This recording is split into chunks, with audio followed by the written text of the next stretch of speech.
دیگه نمیشه استفاده کنه. اگر فکر می‌کنی هنوز اون بلوغ لحظه کله گوشی رو ازش بکنه. گوشی برین راته، نابودی مغزه. شما دوستانی که تو فضای مجازی به ما فوش میدید که آقای دکتر فکر می‌کنی آقای دکتر از پشت کوه اومده، آقای دکتر 2 تا دکترا داره، یکی از آمریکا یکی از ایران.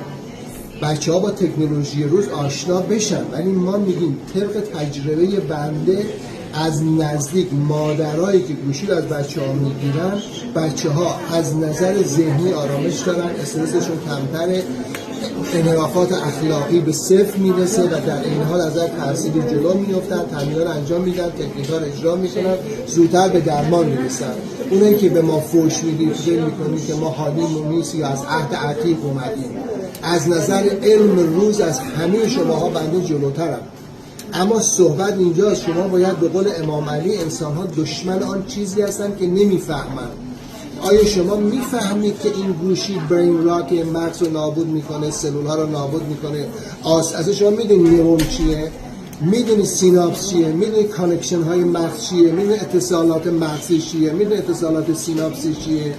اینا رو متوجه هستید؟ اینا یک نوروساینس میدونه چیه؟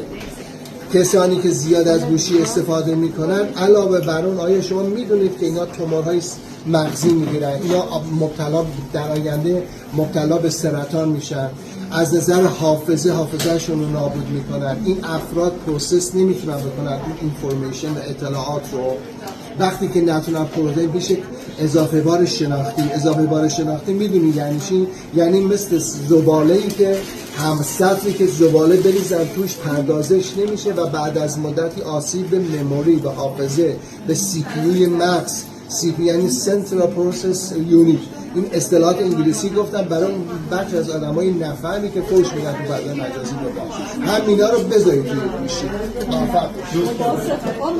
سلامت. نه یه تعداد احمقی پیدا میشه فکر میکنم ما از پشت کوه بابا ما یه دکترا نیویورک داریم، یه دکترا دانشگاه تهران من فارغ التحصیلم، فکر میکنم ما حالیمون نیست. ما لوکینت بچه هایی که گوشی دستشونه پیشرفت زیاد نمی کنن. واقعیت گوشی چیز بدی نیست، اما این گوشی برای استفاده های ضروریه، نه برای این که انسان ها وقتشون رو نابود بکنن. بزرگترین سرمایه یک انسان وقتشه، این وقتش رو تلف بکنه دنیا و آخرتش رو نابود کرده. بعد متأسفانه یکی از عوامل اتلاف وقت، یکی از عواملی که بیماری‌های جسمی میاره، بیماری‌های خدمت درز بکنم روانی میاره، بیماری‌های مغزی میاره، همین گوشی‌هاست.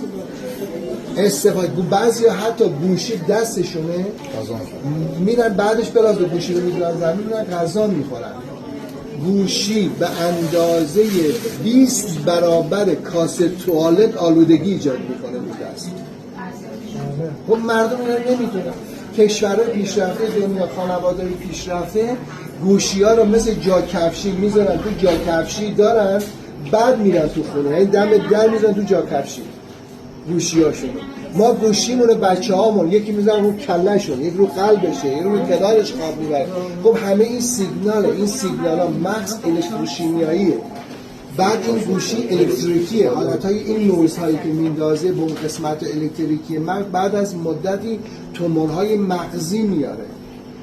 بعد که هنوز به سن 50-60 سالگی نرسن دستاشون میلرزه، باید در تو بیمارستان بستری بشه. خب اینا رو ما به کی بگیم؟ شما ها میفهمید، برخی هم متوجه نیستن.